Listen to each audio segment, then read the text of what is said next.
Salut tout le monde, c'est coach Guillaume Boucher. Aujourd'hui, je vais répondre à la question: est-ce que c'est possible de gagner de la masse musculaire et perdre du gras en même temps?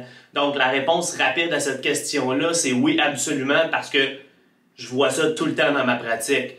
Par contre, ça ne va pas s'appliquer à tout type de population. C'est ça qu'il faut comprendre en premier. Donc, ce concept-là qu'on pourrait prendre du muscle et perdre du gras en même temps va exclure la population athlétique plus avancée. Donc les gens qui s'entraînent ou qui sont des athlètes déjà, qui ont un entraînement très sérieux, une diète très sérieuse, un taux de gras qui est relativement bas. Pour ces gens-là, c'est pas vraiment possible. Mais pour tout le reste de la population, incluant énormément de gens qui s'entraînent déjà, oui, c'est absolument possible. Puis pour comprendre, en fait, pourquoi c'est possible pour certaines personnes et impossible pour d'autres, il faut comprendre un concept important qui est la résistance versus la sensibilité à l'insuline. Donc c'est ça que je vais expliquer en premier. C'est quoi le problème?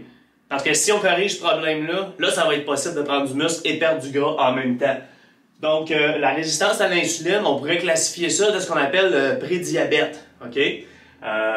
Donc, un des moyens qui existent pour évaluer si une personne médicalement est diabétique ou prédiabétique, donc que de la misère à gérer son sucre sanguin, ça va être un test qu'on appelle d'hémoglobine glyquée qui s'appelle HbA1c. Bref, demandez ça à votre médecin ou si votre médecin fait des suivis annuels, il va probablement faire ce test-là à un moment donné. Et ça vous donne un portrait de votre capacité à réguler votre glycémie depuis plusieurs mois.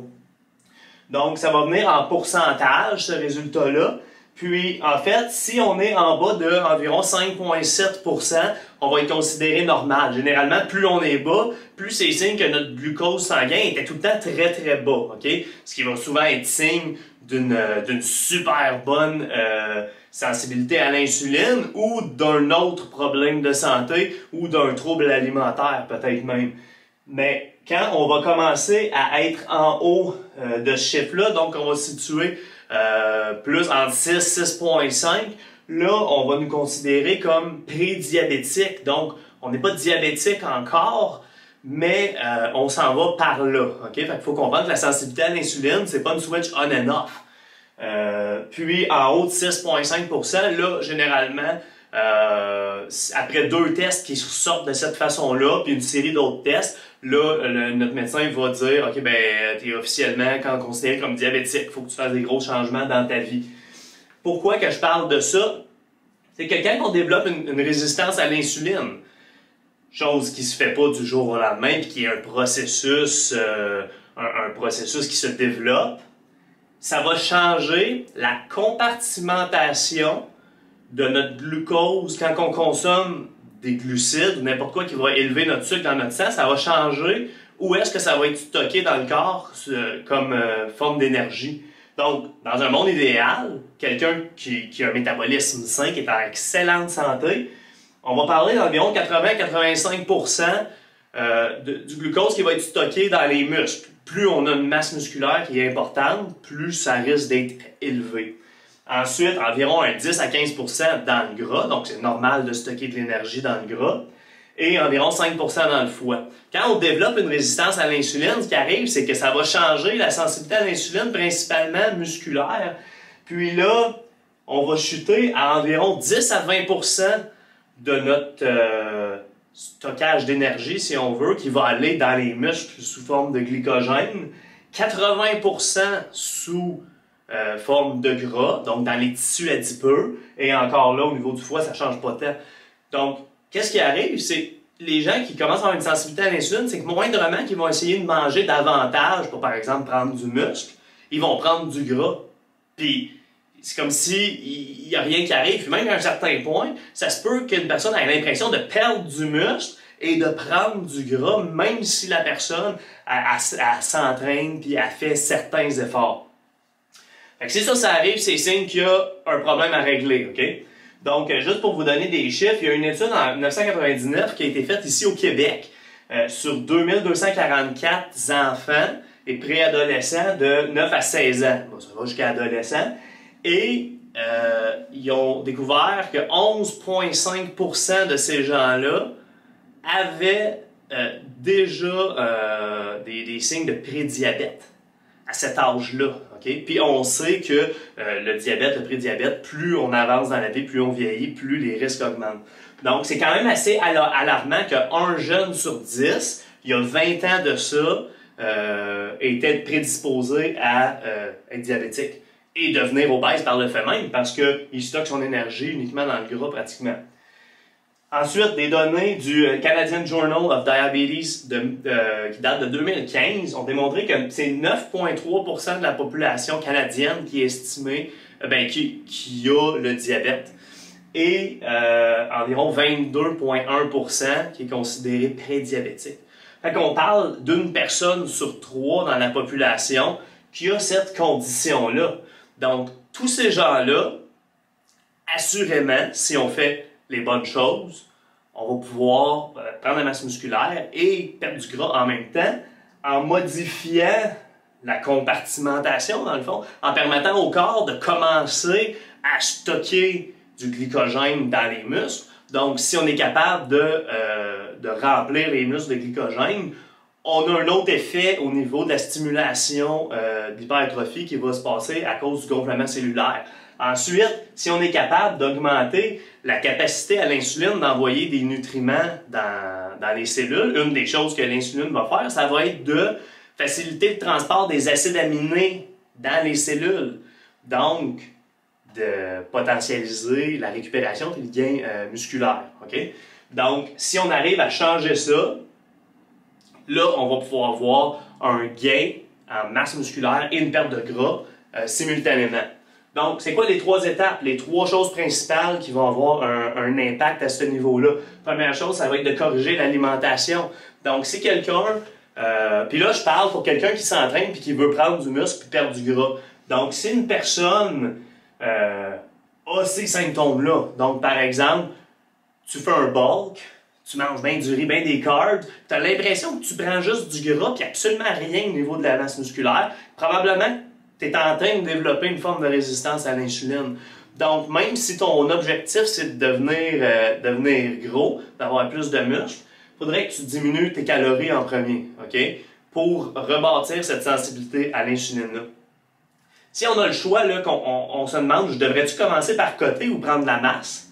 La majorité du temps, c'est plus safe de commencer par essayer de dropper le body fat, ce qui va potentialiser après ça, quand on va réaugmenter nos calories, les gains musculaires. Okay? Donc, diminuer les calories, s'assurer d'avoir assez de protéines, par exemple. Okay? Donc, peut-être qu'il va falloir augmenter le pourcentage de protéines dans la diète, justement pour maximiser là, les gains au niveau de l'hypertrophie. Okay?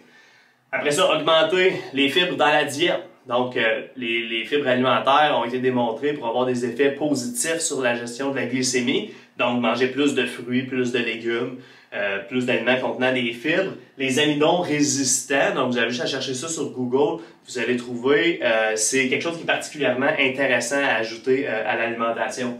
Ensuite, on veut diminuer les sucres raffinés, les sucres qui sont ajoutés dans l'alimentation, particulièrement le fructose, qui va souvent être ajouté sous forme de sirop de maïs ou en anglais High Fructose Corn Syrup. Donc ça va être ce qui va être le plus à éviter, à diminuer le plus possible dans l'alimentation. Okay?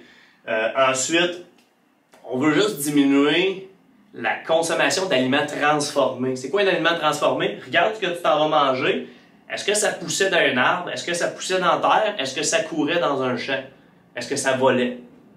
Ou est-ce que ça nageait? Si la réponse est non à toutes ces questions-là, parce qu'une sandwich, ça vole pas, ça nage pas, puis ça pousse pas d'un arbre, right? Bon, ben c'est que ça a été hautement transformé. Du pain, des pâtes, des sucreries, bien évidemment. Donc, tous ces aliments-là, de manger beaucoup d'aliments transformés va faire en sorte qu'on va manger automatiquement beaucoup de sucre parce que c'est généralement ajouté dedans. Et ils ont généralement, dans les procédés de transformation, généralement, une des choses qui va malheureusement se passer, c'est que les fibres vont se trouver à être retirées, à être détruites, peu importe, puis il va en avoir moins dans l'alimentation. Donc, diminuer notre apport en aliments transformés. Un point que j'aurais dû rajouter, ça serait de consommer moins de gras transformés, donc moins de gras trans, et augmenter notre apport en bons gras, particulièrement les oméga 3 qu'on va trouver dans les poissons, dans des aliments enrichis en oméga 3 ou simplement dans un supplément. Et augmenter la quantité de gras provenant des végétaux aussi, non transformés. Ensuite, deuxième point, le sommeil. Améliorer le sommeil. Il y a une corrélation assez évidente entre le manque de sommeil, la résistance à l'insuline, le diabète. En fait, entre le manque de sommeil, syndrome métabolique, à peu près toutes les maladies chroniques. Okay? Donc, on veut viser un 7 à 9 heures de sommeil ininterrompu de qualité par jour. Juste à titre d'exemple, simplement dormir 5 heures une nuit va diminuer la leptine d'environ 15%, va augmenter la GH-reline, ce qui va venir perturber notre appétit, qui va faire en sorte qu'on va avoir plus faim, donc manger automatiquement plus. Puis ça facilite aussi le stockage des graisses. Donc, c'est vraiment pas une bonne chose. On veut avoir un sommeil qui est adéquat. Et le manque de sommeil, ça affecte plein d'hormones, mais par exemple, quand on manque de sommeil, on va avoir un niveau de cortisol, qui est une autre hormone, qui va être chroniquement plus élevé. Une des choses qui va arriver quand notre cortisol est trop élevé, puis trop souvent, ça va être une élévation du glucose sanguin. Donc, qu'est-ce qui arrive quand le glucose sanguin est trop élevé? On va avoir une relâche d'insuline plus élevée, plus chronique, qui est à la base du développement de la résistance à l'insuline. Donc, on veut dormir suffisamment. OK? Fait que deuxième point, il faut vraiment corriger le sommeil. Puis ensuite, notre entraînement. Il faut tweaker l'entraînement de la bonne manière. OK? Donc, ce qui est le plus efficace en termes d'entraînement pour augmenter la sensibilité à l'insuline, ça va être un entraînement de musculation, un entraînement en résistance, style bodybuilding, qu'on pourrait dire, qui va directement diminuer les réserves de glycogène très efficacement dans les muscles, qui va stimuler une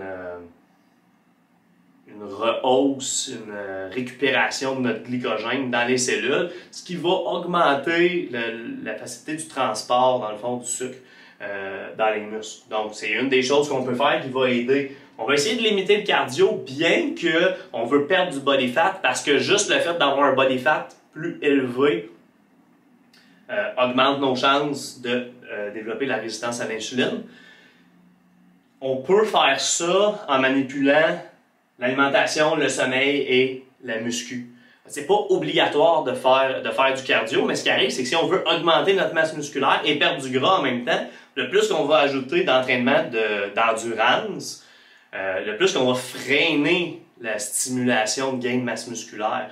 Donc, la majorité des gens savent que l'entraînement en endurance, comme par exemple courir, faire des marathons, natation de longue durée, du vélo de route, ces choses-là, quand c'est prolongé, ça freine le gain de masse musculaire, l'hypertrophie musculaire. Puis aussi, avec l'entraînement, on veut utiliser la dose minimale efficace. Ça, c'est extrêmement important parce que beaucoup de gens en font beaucoup trop pour ce qu'ils sont capables de récupérer. Souvent, les gens vont commencer en partant avec trop de volume d'entraînement. C'est quand tu commences avec trop de volume, tu ne sais pas si tu en fais trop ou si tu n'en fais pas assez. Mais si tu commences avec moins de volume, c'est sûr que tu n'en fais pas. Que tu n'en fais pas assez. Okay? Parce que c'est pas beaucoup. Mais là, à partir de ce petit volume-là, là, tu veux augmenter dans le temps, puis constater une progression au niveau de tes résultats. Et à un certain point, ça se peut que ça soit trop de volume, puis que là, OK, il faut diminuer, OK? Mais le problème, c'est que les gens veulent des résultats rapides, ils veulent tout de suite. Puis, justement, ils vont passer de faire un entraînement par semaine, 0 entraînement par semaine, ou s'entraîner une semaine sur 2 à 6 fois par semaine. Donc là, tu sais pas, est-ce que 6 fois c'est trop ou c'est pas assez? C'est probablement trop. Fait qu'on est peut-être mieux de commencer par moins, s'assurer que le corps est capable de s'adapter et augmenter dans le temps cette quantité-là. Donc, on veut trouver la dose minimale efficace parce que l'entraînement, c'est un stress pour le corps. L'entraînement va aussi élever notre niveau de cortisol. Quand c'est un entraînement qui est trop intense, c'est trop de volume pour notre capacité de récupération, on va avoir une incapacité de s'adapter, on va avoir un niveau de cortisol qui est toujours trop élevé de manière chronique. Donc, encore une fois, qu'est-ce que ça va faire? Ça va élever le glucose sanguin de manière chronique, ça va élever l'insuline de manière trop chronique, ça va continuer à nourrir le cercle de résistance à l'insuline. Donc, tant aussi longtemps qu'on n'a pas corrigé ça, si c'est un problème, ça va être impossible de prendre de la masse musculaire de manière efficace et perdre du gras, bien évidemment. Donc, j'espère que ça va vous aider, que ça vous a bien informé. Donc, s'il vous plaît, likez mes vidéos, partagez, ça va m'aider énormément, puis ça va aussi aider énormément de gens. À la prochaine!